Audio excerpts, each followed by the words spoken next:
दोस्तों DK with GK तो Bihar specialist में आपका फिर से स्वागत है। ये बिहार स्पेशल का वीडियो जो है नंबर 2 है। आज हम फिर से जो है 15 क्वेश्चन को जो है फिर डिस्कस करेंगे, लेकिन ये आपका क्वेश्चन 15 ही होगा, लेकिन डिस्कशन से ये आपका क्वेश्चन 30 तक चला जाएगा। बिहार स्पेशल का वीडियो कैसा लग रहा है तो इस पर आप जो है अपना सुझाव दे सकते हैं। वीडियो अगर अच्छा लगता है तो चैनल को भी सब्सक्राइब कर सकते हैं, क्योंकि मैं देख रहा हूँ कि वीडियोज़ तो लोग देख रहे हैं लेकिन सब्सक्राइब नहीं कर रहे हैं, कमेंट नहीं कर रहे हैं, लाइक नहीं कर रहे हैं। तो आप अगर वीडियो अच्छा लगता है तो आप अपना सुझाव दे सकते हैं, क्योंकि ये शुरुआत है और शुरुआत में जो है मोटिवेशन बहुत ज़रूरी होता है चीज़ों को आगे बढ़ाने के लिए। तो आज हम फिर से क्वेश्चन डिस्कस करेंगे 15। तो आज का पहला क्वेश्चन है कि बिहार में वैशाली की नगर वधु आम्रपाली किसके शासन में थी। तो आपका ऑप्शन है लिच्छवी, ऑप्शन 2 है मौर्य, ऑप्शन 3 है गुप्त और ऑप्शन 4 है चोल। तो इसका आंसर हो जाएगा आपका ऑप्शन ए, यानी कि जो आम्रपाली थी वो लिच्छवी शासन के अंतर्गत वो थी। 6वीं शताब्दी में जो है लिच्छवी जो गणराज्य था, ये बिहार का और दुनिया का ये पहला ऐसा राज्य है जहाँ की गणतंत्र था, यानी कि लोग अपने राजा को चुनते थे। ठीक है। वही अगर हम बात करेंगे आगे मौर्य के बारे में, तो मौर्य वंश का स्थापना कौन करता है, तो ये चंद्रगुप्त मौर्य करते हैं। वही गुप्त का बात करेंगे तो कुमारगुप्त ने जो है गुप्ता वंश का जो है शासक थे। आगे बढ़ते हैं क्वेश्चन नंबर 2 में। क्वेश्चन नंबर 2 में देखते हैं चोल के अगर बारे में बात करेंगे तो चोल के जो संस्थापक थे वो विद्यालय थे। ठीक है। क्वेश्चन नंबर 2 कह रहा है कि मगध विश्वविद्यालय कहाँ स्थित है। तो मगध विश्वविद्यालय कहाँ स्थित है, तो ये आपका जो है ऑप्शन 2 यानी कि बोध गया में है। ठीक है। आगे बढ़ते हैं, इससे रिलेटेड और क्या फैक्ट्स हैं। तो पटना से रिलेटेड अगर हम कुछ बात करेंगे तो पटना में जो है सबसे ज़्यादा प्रति व्यक्ति आय जो है पटना में है।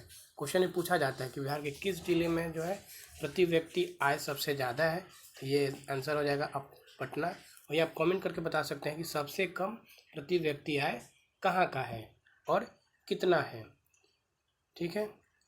और इससे रिलेटेड और बात करेंगे कि 1962 में जो है मगध विश्वविद्यालय का स्थापना हुआ था। और अगर मुजफ्फरपुर से रिलेटेड अगर कुछ फैक्ट्स के बारे में बात करेंगे तो पहला रेडियो स्टेशन जो है मुजफ्फरपुर में ही बना हुआ था।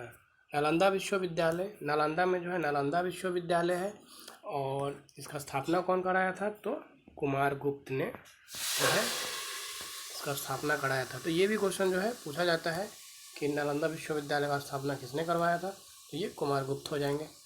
आगे बढ़ते हैं क्वेश्चन नंबर 3 है कि बिहार का कौन सा जिला न्यूनतम क्षेत्रफल वाला है। तो इसका आंसर हो जाएगा ऑप्शन 2 यानी कि शेखपुरा जो है उसका न्यूनतम क्षेत्र है। वही अगर हम बात करेंगे पश्चिम चंपारण जो है आपका सबसे बड़ा जिला है। वही अगर गया का बात करेंगे तो गया में सबसे ज़्यादा गर्मी पड़ता है, यानी सबसे गर्म जिला है। ठीक है। शेखपुरा का एरिया कितना है, तो ये है 689 किलोमीटर स्क्वायर। ठीक है। बक्सर का बात करेंगे तो बक्सर आपका दक्षिणी बिहार में है। ठीक है। दक्षिणी बिहार में यहीं जो है गंगा जो है बिहार में प्रवेश करती है। ठीक है। ये भी क्वेश्चन पूछा जाता है कि गंगा जो है किस जिले में प्रवेश करती है, तो बक्सर में भी कहाँ से, तो चौसा से। ठीक है। और सारण के बारे में बात करेंगे तो ये बिहार का जो नक्शा होता है, तो सारण जो है आपका उत्तरी बिहार में है। ठीक है। आगे बढ़ते हैं क्वेश्चन नंबर 4 क्या बोल रहा है कि गंगा का उत्तरी मैदान बिहार के कितने क्षेत्रफल पर विस्तृत है। यानी कि बिहार का अगर हम सबसे पहले अगर मैप बनाते हैं तो गंगा जो है 2 भागों में जो है बिहार को डिवाइड कर देती है, एक उत्तरी बिहार और दूसरा जो है दक्षिणी बिहार। वही उत्तरी बिहार का अगर हम क्षेत्रफल देखेंगे तो ऑप्शन 2 हो जाएगा, यानी कि 56,980 किलोमीटर स्क्वायर जो है इसका हो जाएगा। वही अगर दक्षिणी बिहार का बात करेंगे तो 37,183 किलोमीटर दक्षिणी बिहार का एरिया हो जाएगा। वही अगर हम टोटल एरिया का बात करेंगे तो टोटल एरिया आपका हो जाएगा 94,163 किलोमीटर।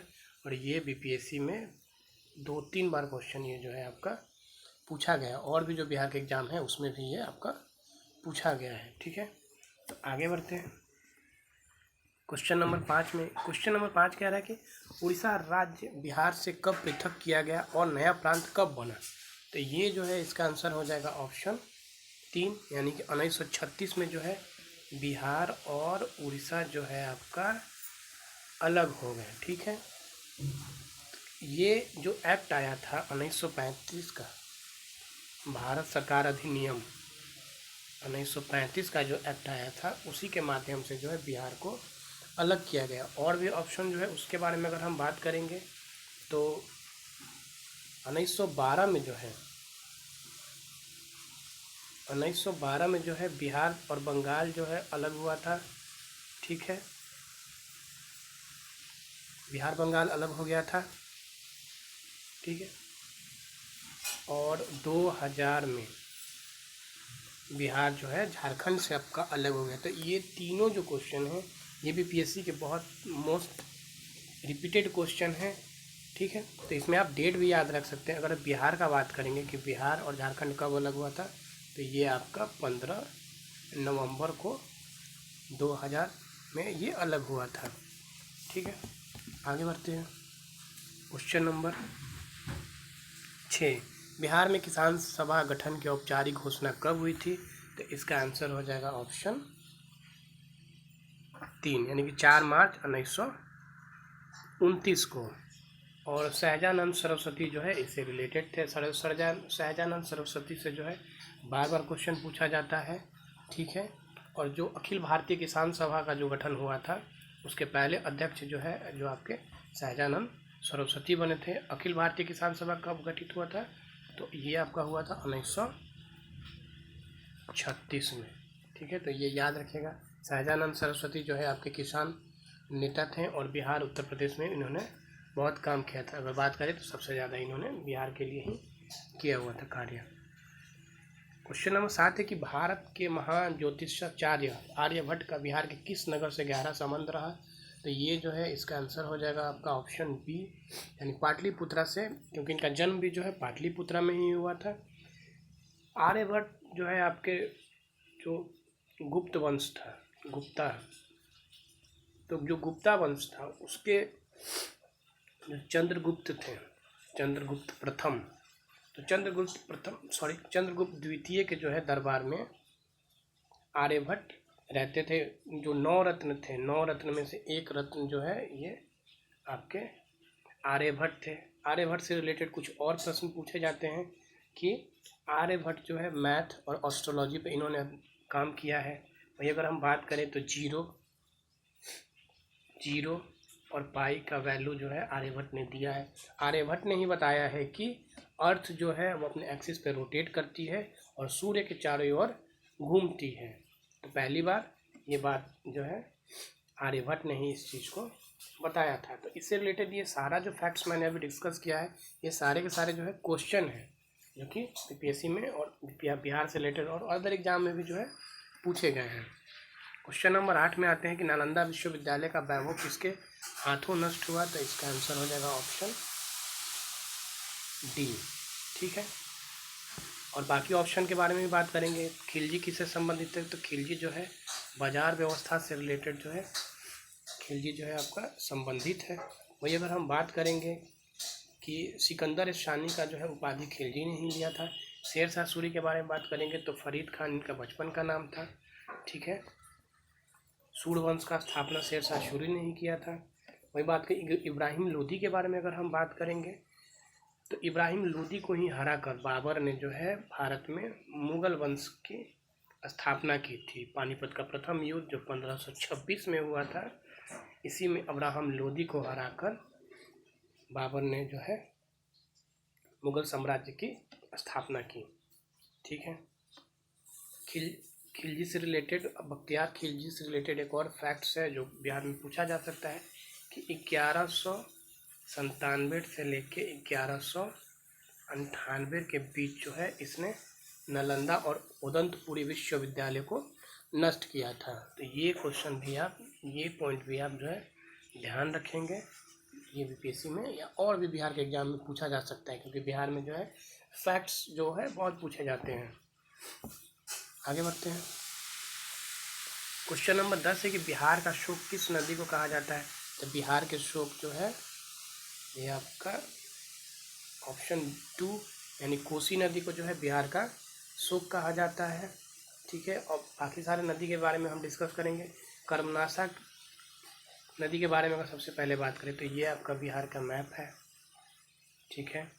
तो कर्मनाशा नदी जो है ऐसे बिहार और उत्तर प्रदेश से बॉर्डर शेयर करते हुए गंगा नदी में आपके आके मिल जाती है। ठीक है। ये बक्सर जिला के चौसा में आके जो है ये कर्मनाशा नदी बिहार में गंगा नदी में मिलती है। वही अगर कोसी के बारे में बात करेंगे तो कोसी का लेंथ भी जो है पूछ लिया जाता है। तो कोसी का लेंथ कितना हो जाएगा, तो 729 किलोमीटर कोसी का लेंथ है। कोसी गंगा नदी में कहाँ मिलती है, तो ये कुर्सेला कटिहार में। तो ये भी जो है बीपीएससी में पूछा गया है और फिर पूछा जाएगा। वही को सोन के बारे में बात करेंगे तो सोन नदी में जो है दक्षिणी बिहार में बहती है, दक्षिणी बिहार में आपका बहती है। ठीक है। और ये कहाँ आके मिलती है, तो पटना के आसपास ये जो मिलती है नदी, और वहीं निकलती कहाँ से है, तो अमरकंटक से। तो ये भी जो है आपका क्वेश्चन ये पूछा गया। ये जितना मैं फैक्ट डिस्कस कर रहा हूँ ये आपका एक क्वेश्चन है, क्योंकि ये बीपीएससी में पूछे ही गए हैं लगातार। वही स्वर्ण रेखा के बारे में बात करेंगे तो ये नदी आपका झारखंड, बंगाल और उड़ीसा में प्रभावित होती है। ठीक है। आगे बढ़ते हैं। क्वेश्चन नंबर 10 कि बिहार में कोसी परियोजना के निर्माण का श्री गणेश कब हुआ था, तो इसका आंसर हो जाएगा ऑप्शन 4। ठीक है। कि 1954 में जो है कोसी परियोजना जो है उसका शुरुआत हुआ था। ठीक है। वही अगर हम बात करेंगे बाकी सारे जो है फैक्ट वो ऑप्शन से, तो उसमें हम देखते हैं कि 1947 में क्या हुआ था, तो 1947 में भारत आज़ाद हुआ था। वही 1948 में क्या हुआ था, तो इम्पोर्टेंट फैक्ट्स के बारे में मैं बात कर रहा हूँ।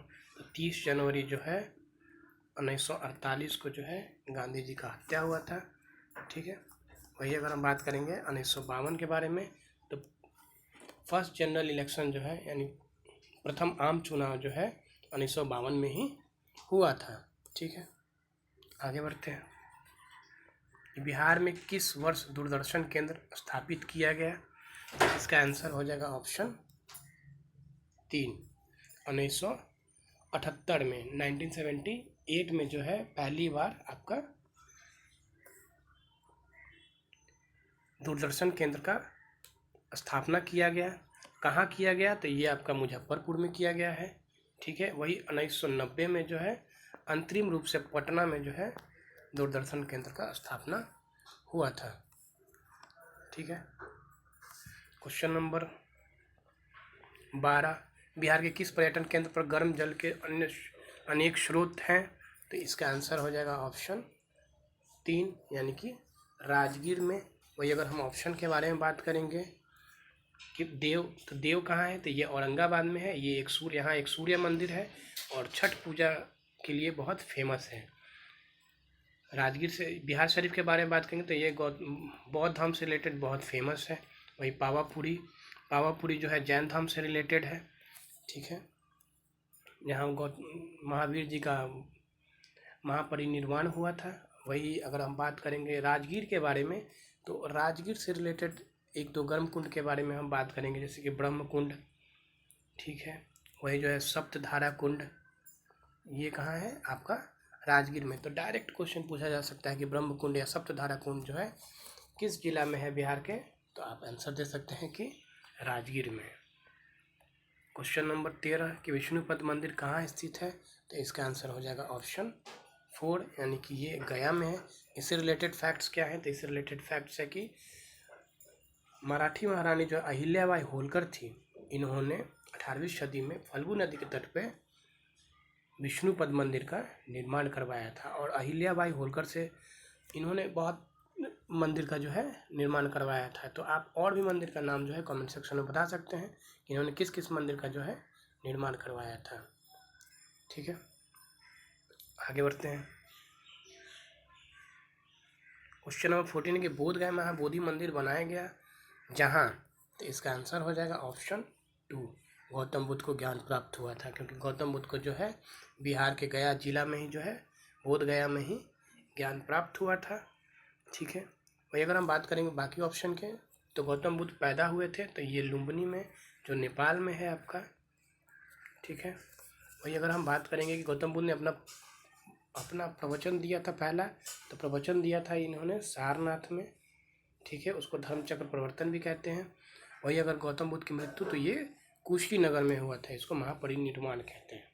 जो पूछा डायरेक्ट क्वेश्चन पूछा जाता है कि महापरिनिर्वाण का अर्थ क्या होता है। ठीक है, या फिर धर्मचक्र प्रवर्तन का अर्थ क्या होता है। क्वेश्चन नंबर 15 कि निम्न में से किस नगर में जापानियों ने विश्व शांति स्तूप का निर्माण करवाया था। तो जापानियों ने जो है राजगीर में आपका ऑप्शन 2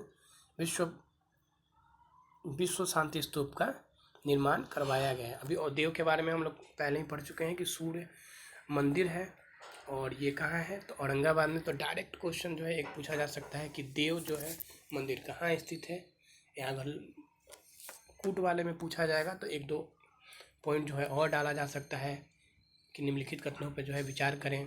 और ऐसा दिया जा सकता है कि देव मंदिर जो है औरंगाबाद की जगह कहीं जहानाबाद दे सके कि जहानाबाद में है। ठीक, और देव मंदिर जो है सूर्य की जगह कुछ और दिया जाए कि ब्रह्मा जी के लिए प्रसिद्ध है। तो ऐसे क्वेश्चन जो है पूछा जा सकता है। वहीं गया का बात करेंगे तो पितृपक्ष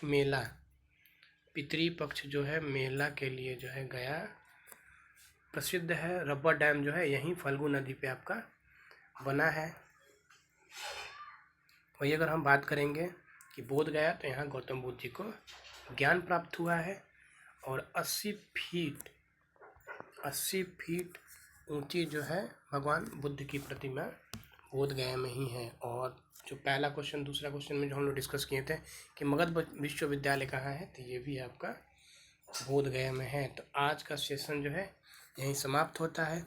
अगर वीडियो अच्छा लगता है, अगर आप वीडियो देख रहे हैं तो कमेंट करें, सब्सक्राइब करें चैनल को और लाइक करें। और अपना इम्पोर्टेंट कमेंट जो है, रिव्यू जो है आप वीडियो के बारे में दे सकते हैं, इसमें क्या और इम्प्रूवमेंट किया जा सकता है। ऑप्शन एक्सप्लेनेशन आपको कैसा लग रहा है, हर ऑप्शन जो मैं एक्सप्लेन कर रहा हूँ। तो एक क्वेश्चन के टिक मारने से जो है प्रिपरेशन नहीं होता है, सारे ऑप्शन को भी देखना होता है, क्योंकि क्वेश्चन कहाँ से आ जाए किसी को नहीं पता है। अपना काम क्या है कि सारे ऑप्शन को जो है डिटेल में देखें, और जब एक क्वेश्चन पढ़ते हैं तो उससे 4-5 क्वेश्चन का जो है फैक्ट्स और हमें पता चलना चाहिए। तो तब तक के लिए धन्यवाद। जय हिंद। सपोर्ट करें, सब्सक्राइब करें